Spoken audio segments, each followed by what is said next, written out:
Hey everybody, welcome back to Don't Stop. We get your stop review. Today I'm going to be talking about The Witcher 3 a little bit. I've been playing that game for probably, since the release date. I probably have 36 or more hours into it. I love the game, Geralt of Rivia is back in action, They brought a lot of things over from The Witcher 2, which I think are great. The mechanics are amazing as far as your fighting mechanics. You feel a lot like those mechanics like from Assassin's 3, where you have in the middle of a fight, you have the transition between one enemy to the other, and it's really seamless. So I think Project Red did a great job with this game. I think they deserve their praise right now for what they were able to capture with this game.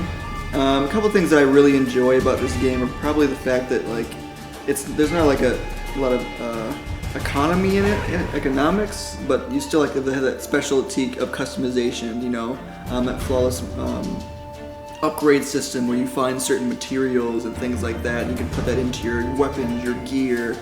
You can take it out of your weapons and gear, in fact, you may lose those different things, but it's once you find it once and establish those potions that you get, they're actually they stay with you, and all you have to do is basically do the old, Witcher campfire and just meditate, and then boom, you get your potions back.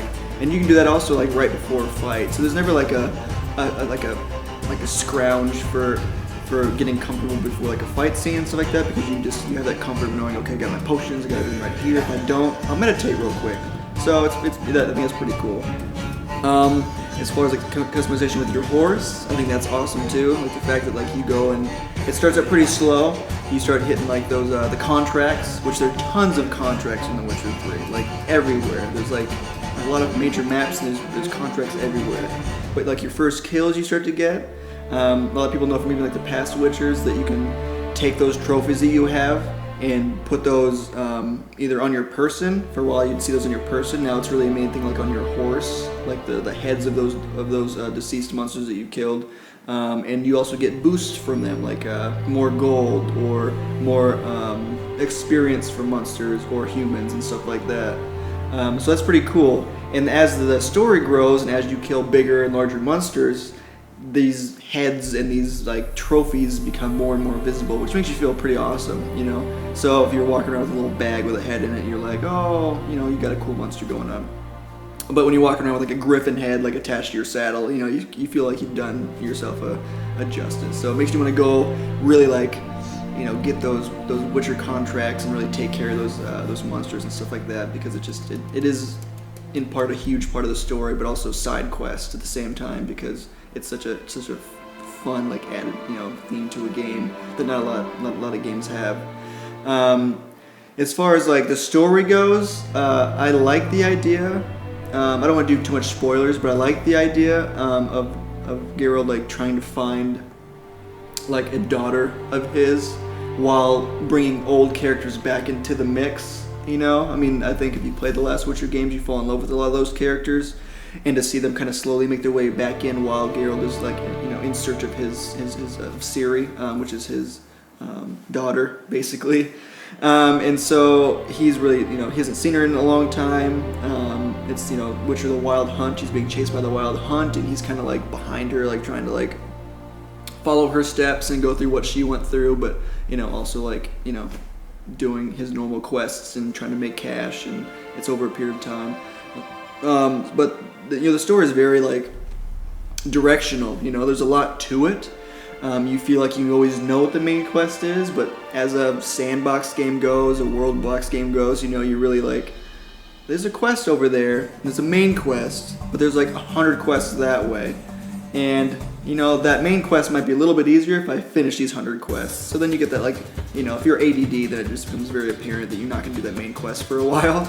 So, and that's my biggest joy, is basically trying to do all those small quests, those minor quests, on top of all the major quests. So, the fact that I'm putting that much time into it, and I still have tons left to go, I'm super excited about that. There's still a whole area I haven't been to yet. I mean, Red's done a great job of just making this game massive. You know, a good competition for games like Skyrim. You know, even comparable to like Assassin's Creed Black Flag. That game was pretty large as far as the scope for like, you know, sailing around and stuff. And you have the same mechanics in Witcher 3 with a boat. I mean, you can hop into a little ship and sail around, you know, whole places. So it's like, to make a whole area like that and then have another whole area that's like Skyrim where it's just land-based, that's pretty massive and seamless with like loading screens and stuff. There's no loading screens. I mean, rarely there are, but rarely. The bad part is if you did die or had to reload a screen, it does take a long time, I think, to refill the mass of the game when there's ever like a death. So that is a struggle with mine. Is like, you know, if you die, you're like no, because then you're gonna wait there for 10 minutes waiting for everything to reload back onto the screen again. And that's one of the impatience I have is the load screens. There's not a lot of bad I can say about this game. I think they've done a great job. They're really good to their fans. You know, if you pre-order the game and got like the box set, they sent you like this, hey, thanks for being a fan. All your next content's gonna be on us. You know, they're not really trying to take aim at their customers like some companies do. I'm not gonna say any names. I'm not gonna be biased, but there are some companies that kind of like to drain your wallets because you're a fan, and I don't think that's okay. And I think a lot of people can agree with me on that. But The Witcher 3, great game. I think you should purchase it if you're really big into, you know, open world sandbox games. And even if you aren't, it'd be a great game to get into. I think start finding a joy in open box sandbox games. So I mean, as far as like, you know, comfort level, if, you know, with games like that, I mean, it's very intense as far as like how you use your character with you have signs that you can use to like amplify your war patterns as far as how you fight. You can use just a sword, just your steel sword for fighting humans, but then there's also all these other mechanics with your fighting. So I mean, it does take some time to get that down, but once you do get it down, it's like there's such a huge way of fighting, which it's not just here's my weapon, let's fight off 10 people. It's like here's my weapon, here's this weapon, here's these bombs, here's all these signs I can use that do totally different things. You can go into a battle and do something totally different every single time. I mean, you can go to the same battle, is what I'm saying, and do the battle's totally different every single time.